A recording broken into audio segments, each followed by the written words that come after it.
mas de toda a Amazônia.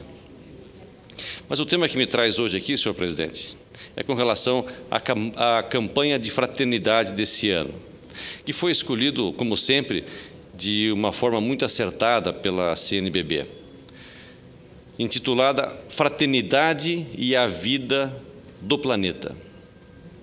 Ela trata, resumidamente, da urgência do mundo em encontrar meios de combinar o desenvolvimento com a conservação do meio ambiente.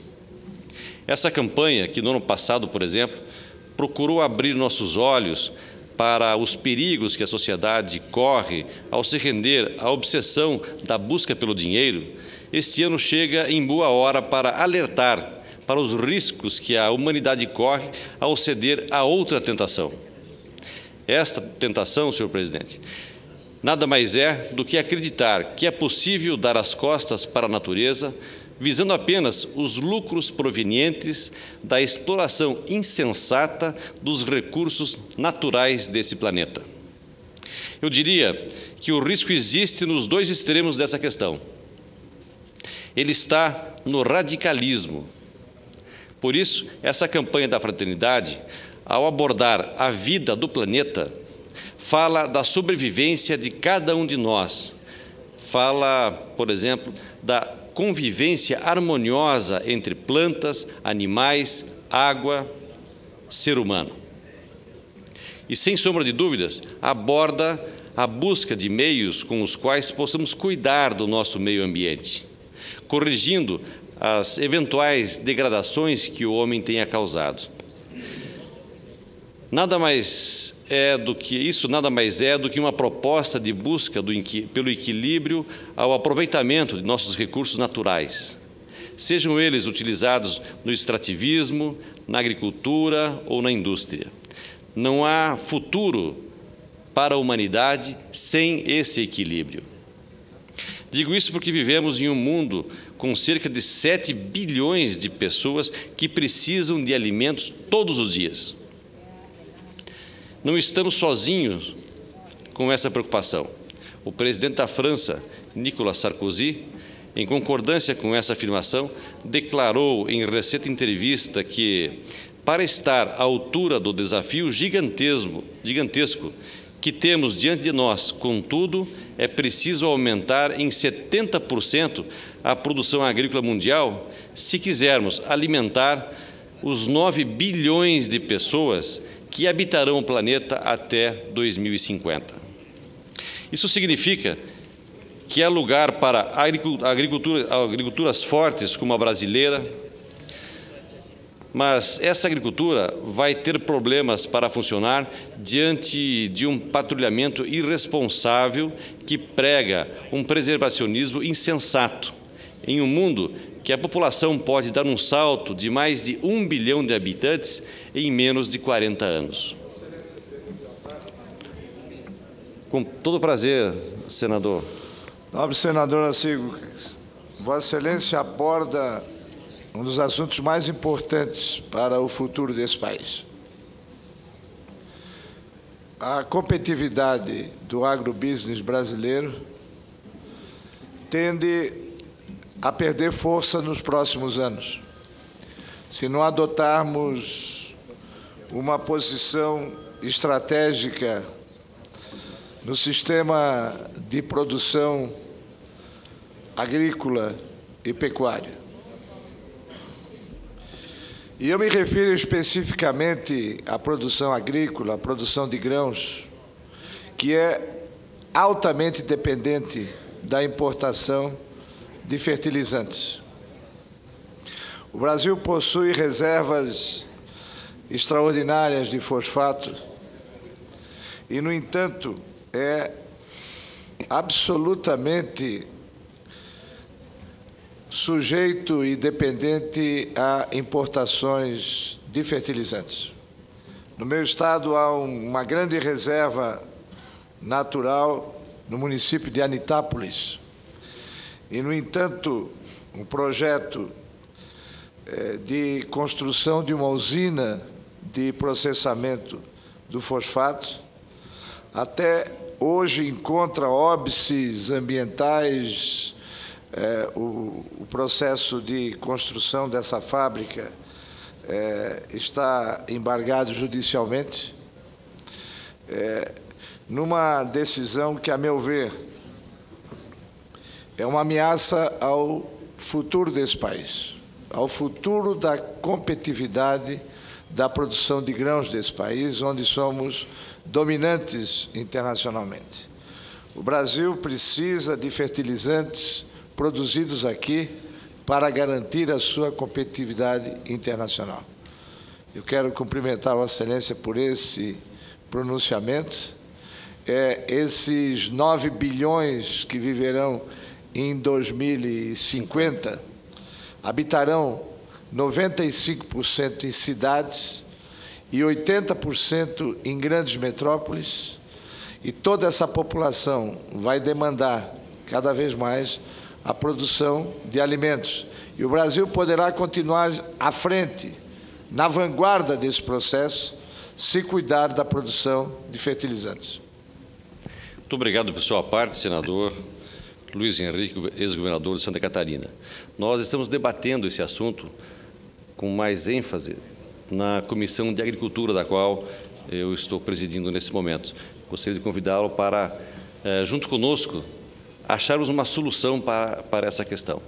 E nós sabemos que o mercado internacional trabalha para frear o crescimento da produção brasileira, que, se continuar da forma que está, daqui a 10 anos o Brasil será o maior produtor de alimentos do planeta.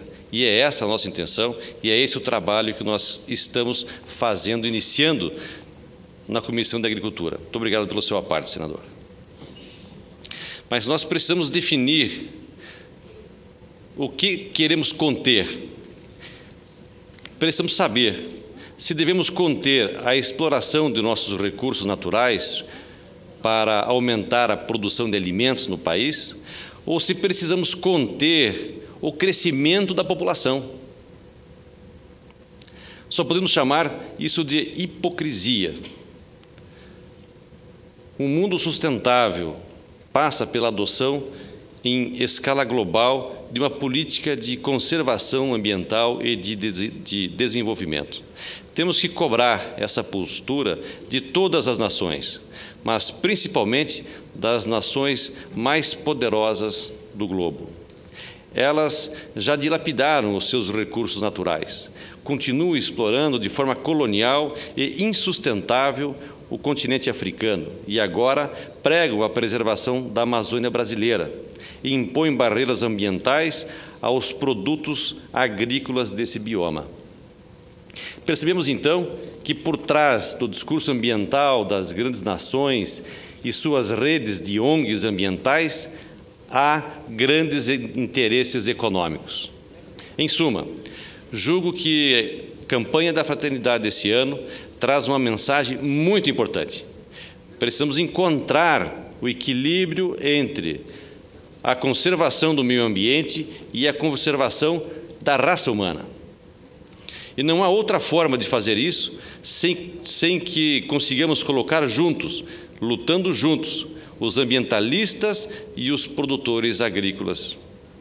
Eles devem andar juntos porque eles têm os mesmos interesses, que são manter o meio ambiente e aumentar a produção de alimentos em larga escala.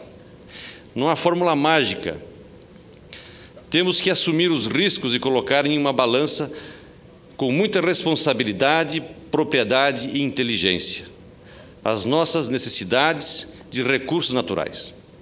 Os recursos energéticos, por exemplo, podem hoje ser explorados de diversas formas. Temos meio de evitar a queima de petróleo apostando em uma tecnologia, mas não inventamos ainda uma forma de fazer com que o ser humano não precise de mais alimentos. E o pior é que também vemos a mesma hipocrisia desse falso ambientalismo prevencionista afetando o setor energético aqui no Brasil. Para esses grupos, não era certo fazer as usinas do Rio Madeira, assim como não é certo construir Belo Monte, mas também não é certo construir as usinas nucleares. somos obrigados a perguntar: o que é certo então? Isso porque não é certo que fiquemos no escuro. Não é correto que fiquemos à mercê de meios alternativos de geração de energia elétrica, meios insuficientes de atender à demanda industrial e de grandes cidades. Não é correto que continuemos sendo exportadores de matéria-prima porque não temos uma matriz energética capaz de manter uma indústria beneficiadora. Temos que enfrentar esta hipocrisia. Senhoras e senhores senadores, quero destacar aqui que estamos vivendo hoje sobre a vigência de um Código Florestal antigo, remendado ao sabor dos interesses estrangeiros, e descarto em desacordo com os tempos atuais, com a realidade atual. O Brasil precisa mudar essa realidade.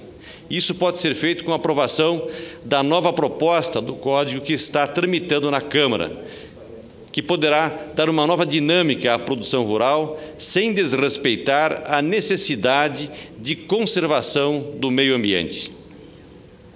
Eu cito aqui, como exemplo, o nosso projeto de Lei 144/2010, que procura redefinir as áreas de reserva legal para agricultores que, atendendo o chamado governo federal, nos anos 70 e 80 do século passado, foram para Rondônia e desmataram 75% e 50% das suas florestas, das suas propriedades, para poder ter direito aos títulos da sua própria propriedade.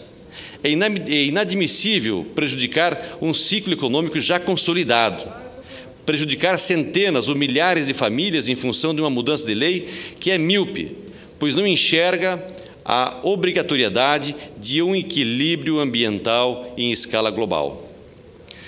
Esse tema, sob esse ponto de vista, precisa estar na pauta do encontro do presidente Obama com a presidente Dilma Rousseff, para que fique claro que o Brasil pode e deve assumir a liderança mundial na determinação de uma agenda de desenvolvimento sustentado. Portanto, tenho apenas que parabenizar a CNBB pela feliz escolha do tema da campanha de fraternidade desse ano, que abre ensejo para uma discussão global, imediata, na qual temos que assumir o nosso papel. Era essa as considerações que eu tinha a fazer nessa manhã. Agradeço a atenção e a tolerância do nosso presidente para com o nosso tempo. Muito obrigado, presidente. Senador Assi, eu não poderia deixar de comentar que Vossa Excelência faz mais um discurso, aliás, um alerta sensato sobre a nossa questão da Amazônia, sem filtros ou vendas ideológicas, mas com a visão realmente de que a Amazônia, como disse o senador Luiz Henrique, em a parte a senadora Vanessa Graziotin, é uma questão nacional, não é uma questão de um pedacinho do Brasil, que, aliás, é 61% do território nacional. Nós temos que, de fato, desmistificar algumas ou muitas dessas ONGs que, na verdade, funcionam como caravelas modernas do esquema colonial atual, e nós precisamos, nós da Amazônia principalmente, mas com apoio de pessoas lúcidas de outras regiões, como é o caso do senador Luiz Henrique, realmente escrever um novo momento para a Amazônia. E parte, inclusive, por uma proposta de lançar aqui um projeto que seja um Plano Nacional de Desenvolvimento da Amazônia a partir da visão dos amazônidas e daqueles brasileiros não comprometidos com causas externas. Parabéns, portanto, a Vossa Excelência. Muito obrigado pela sua colocação, senador Mozarildo. E eu acredito que nós, aos poucos, vamos estar desmistificando essa ideia de que na Amazônia não se pode produzir. Porque nós podemos, sim, produzir na Amazônia e preservar as florestas e cuidar do meio ambiente. Esse é o grande objetivo nosso. Iniciamos no ano retrasado, junto com Vossa Excelência, essa campanha de que a Amazônia tem que ser vista como uma solução de produção agrícola para o Brasil. Não só para o Brasil, mas para o mundo. Como Vossa Excelência colocou, nós, da Amazônia, somos 61% do território nacional. Hoje, uma produção agrícola muito pequena, mas se nós equilibrarmos a questão ambiental com a produtividade possível da região amazônica, nós poderemos e vamos dar uma contribuição muito grande para que o Brasil possa ser o maior produtor de alimentos do mundo. Esse é o grande objetivo de todos nós brasileiros. Muito obrigado, senador.